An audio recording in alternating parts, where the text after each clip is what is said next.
going to talk about today is how to apply your hair products on your hair so that they're the most effective. It seems like it's pretty simple, but the way you should apply your hair products is very methodical. And so if you're pretty methodical with your products, then your results will be very consistent. So I'll show you the best way to be consistent.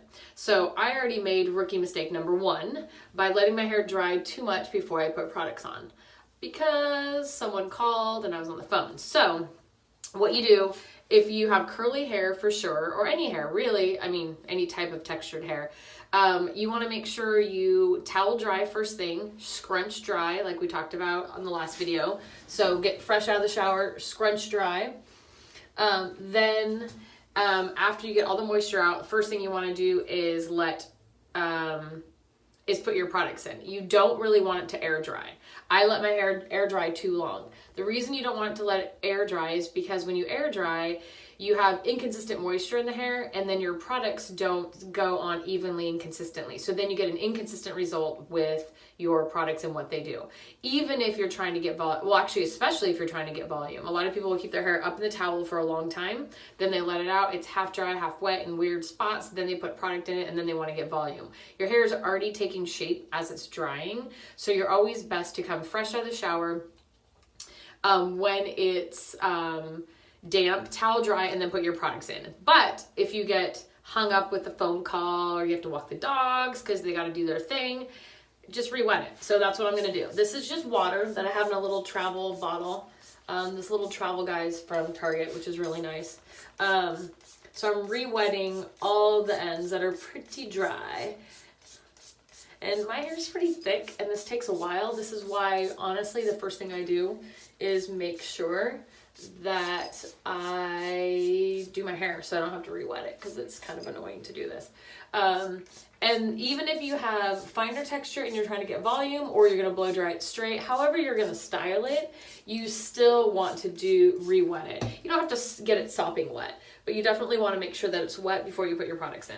Always start first thing with your leave-in conditioner. Everyone needs a light leave-in or a light wearable treatment. It doesn't matter what your texture is. We talked about this before. If your most leave-in treatments or conditioning treatments are obviously cream-based, so you don't want it on your scalp. It's more for your mids and your ends. So you want to put that in. I use them liberally because I have very coarse, very dry, thick hair. So it's perfect. This is actually just a random one I found in the drawer because I'm out and I guess I should ship myself some products since I am not in the salon right now. So putting that all through the ends.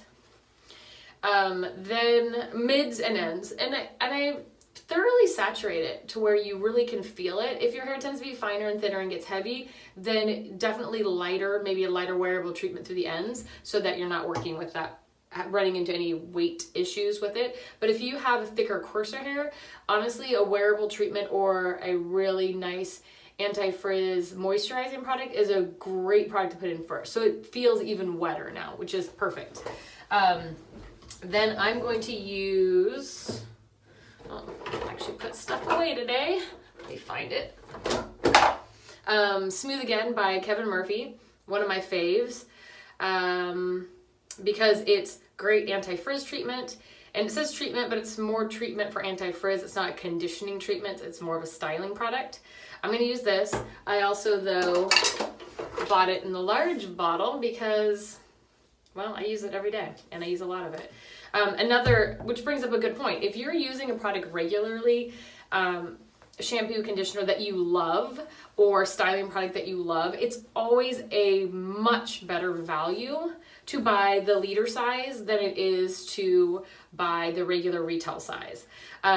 Usually you'll spend more, but this will be much better value per ounce.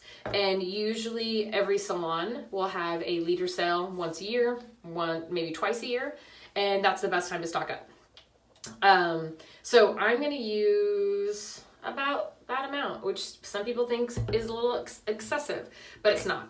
With curly hair or thick hair, I'm creating this product, creating definition, I'm creating hold, and I'm creating anti-frizz. So once again, I'm not looking for volume, so it's not going on the roots. It's gonna be on your mids and ends, mostly your ends. Should probably take the earrings off because it could get dangerous. Rub it in my hands, and the important thing, just like you apply your treatment, is you wanna make sure that you're getting it off the scalp, but thoroughly through the ends. Some people are not believers with curly hair to comb through it. Some people are. I feel like try both with curly hair and see what you think works best for you. But this is what I do know. You definitely want to work it all the way through. And you also want to make sure you sandwich it. So I know that sounds kind of strange, but working it through and then going through with your hands and really sandwiching it in the hair, getting into the cuticle of the hair, smoothing out that texture. Oftentimes, hang on, I will flip over it because I want a little volume. Sandwich it in, flip back up. There we go. Sorry about that. My videographer, he's making sure that he's sheltering in place as well, so I have to do this myself. And then with curly hair, you often can just comb it into place with your fingers. Sometimes that's best, depending on your curl pattern. These are all things that's very individual, and when I'm working with clients, I go over that in their consultation, what I think is best. I do either or. Sometimes I like to use a comb and run it through just to create a different shape. So I'll kind of do a little zigzag parting so it's not super official, comb through it so the product's really, really worked through. And this is a cream-based product, like I talked about, so not on the scalp, just with the ends. And then I go back through and still kind of shake up those curls so that it's not flat, but the curls shape themselves into their natural curl pattern. And then scrunch back into it. So that's pretty simple. I feel like most people with curly hair do that, but these are the key things. I do that first off, then I go back and I do a little bit more product that I just did. Tad bit, like tad bit, rub in my hands, and then re-scrunch back into it, because that just gets that outer surface of how the curls already want to shape into their formation. Then I go through with an oil. And I did about 2 pumps of this oil, and then I go through. This adds a little bit of more moisture to those ends, so as it's drying, it softens them, keeps that moisture, adds some shine, and adds a little bit of condition as well. Okay. So you guys are gonna have to wait and see. I air dry, so you're gonna have to wait till tomorrow. Come back and see me tomorrow, and we can see how this dries, and then we can talk a little bit more about styling, and we'll do some curling iron curls, some flat iron curls, some brown brushing, all those techniques. All right, if you have any questions, you know where to reach me: Facebook, Instagram, Messenger, direct message, text, email, whatever. Give me a call. I don't care. I got all the time in the world. I will see you guys tomorrow. Bye.